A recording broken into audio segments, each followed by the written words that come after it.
couldn't make it out of the parking lot without several people telling me I'm worried about how he ran. I'm like, guys, it's like I kept trying to prep. Hey, friends, it is the TexAgs Rewind loaded show. Aggie baseball to talk about. We talked some softball. We had Schloss in studio. We had Billy in studio. We had a Maroon and White game. Nick Savage, we missed you for a few days. Welcome back, buddy. Thank you. I missed being here. Like I said at the beginning of the show, there's so much that happened from when I was gone to today. So, and I feel like it kept on going as the show was going on. They got 2 commits, one transfer commit in basketball, and CJ Wilcher. Yeah, just as the show ended, as DeShields. Yep. By the way, he played at Pitt, big time, not receiver, linebacker Solomon DeShields. I was trying to buy time to find the name. Matthew Dawson, your favorite part of the program? I mean, it's Monday. I was so lost in the Schloss today. It was crazy. Stuff that you're saying about moving to hidden shot at DH. Oh, some of the decisions that he made. There's some tough decisions he made this weekend. I thought he explained them perfectly. I loved every second of it. He did that. We had Schloss in studio. Awesome. We had Boomer White to talk about the baseball weekend. We had Billy Liucci in studio for almost an hour. And, of course, Olin Buchanan, all that, and a bag of chips. I don't know why I said that. It is the TexAgs Rewind. Edward in Austin talking about Connor Wegman. 16 touchdowns, 2 interceptions, and 7 real games for Connor Wegman. I think it's 8 real games, right? Wait. How many interceptions? 2. Yeah. Okay. I thought you said a different. He said 16 and 2 in 7 real games. I think it's 8 real games. It's 8. He's had 8 starts. Yeah. Maybe he wasn't counting the start that he got knocked out in Auburn, which was only a half. He played a half. Yeah.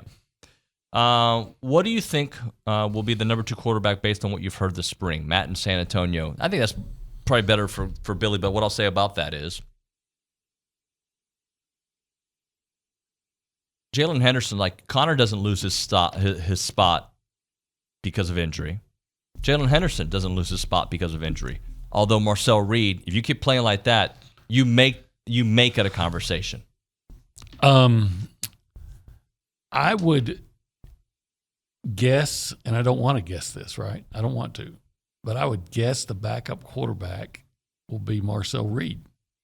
And it has nothing to do with performance. I believe. Okay, I've been conditioned to this, and nobody should know this more than Texas A&M because we've seen it so much. But if you've been around for a while in your career, and you feel like you can play, then you're going to transfer and play if you're the backup quarterback. So I'm not saying that I'm predicting that. I'm not saying that I know that Jalen Henderson will transfer.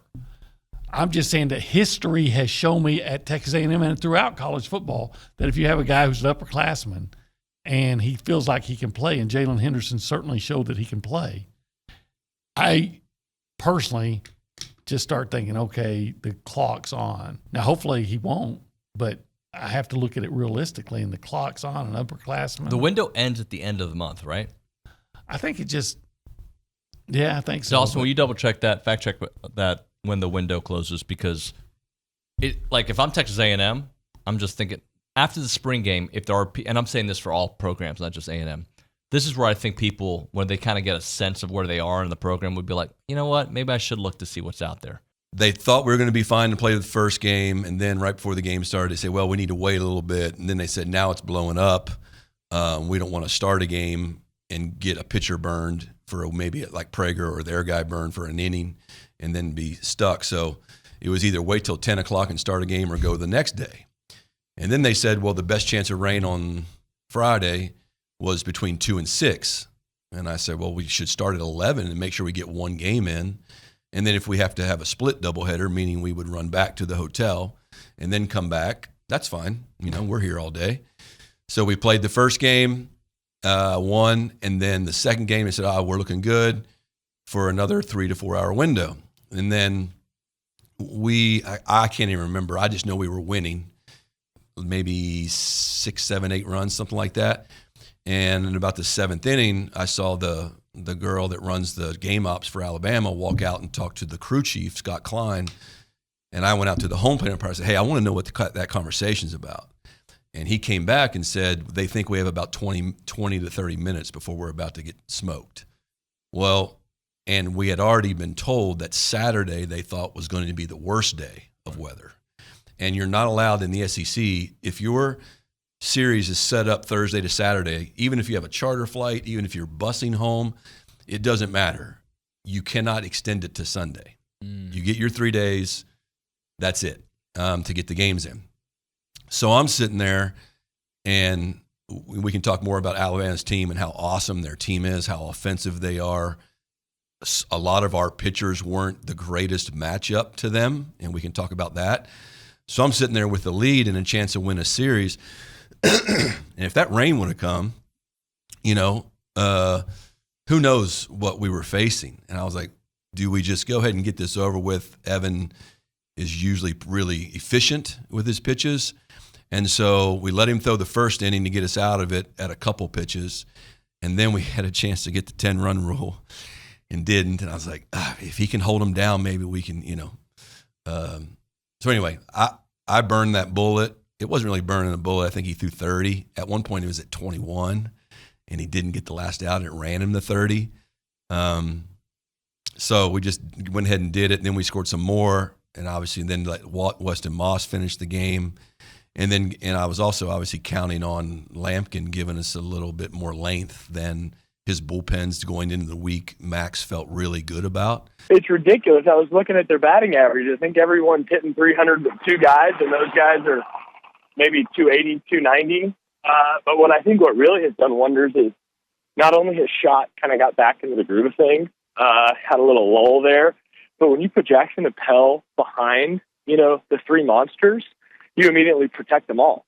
You immediately have a stud switch hitter with power who can hit for average, and you just pick your poison, and you can't dance around them. And obviously you can't dance around them throughout the lineup, but 1 through 5 or 6, it's just they're lethal, and that just adds protection throughout the lineup to a very scary lineup. And it's just relentless pressure on pitching staffs, and that's why you see these high-scoring games, even if you don't see it early. 5th, 6th inning, you start digging in, and they just can't go through this lineup for 9 innings. Talking to Boomer White here on TexAgs Radio, presented by David Gardner's Jewelers Rollo Insurance Studio. So pitching, for the most part this season, has been phenomenal, right? Like what Max Wiener's done has been great. This weekend, a little bit of an issue. Schloss was in studio earlier just talking about the matchup, at least it was, for the starting rotation. Just your thoughts on what you saw from the pitchers, and are you concerned? Yeah, I didn't get to tune in to Coach Schloss. I would have loved to listen to what he would have said. But, I think that I always look for 2 or 3 guys in the bullpen that you can lean on come postseason. And I think that Cortez and Aschenbeck are 2 of those guys. I think Cedeo's trying to be the 3rd guy. And then, in my opinion, you have like up to 8 other relievers who can show up and give you a good outing. And I think that speaks to the depth of the quality of ours. You just don't have those guys that are really standing out, other than the 3 I mentioned. The starters, I think 1, 2 are going to be there. I think that you don't worry about Prager, and I don't think you worry about Jones. I think they didn't pitch their best, but I don't think this is a sign of what's to come.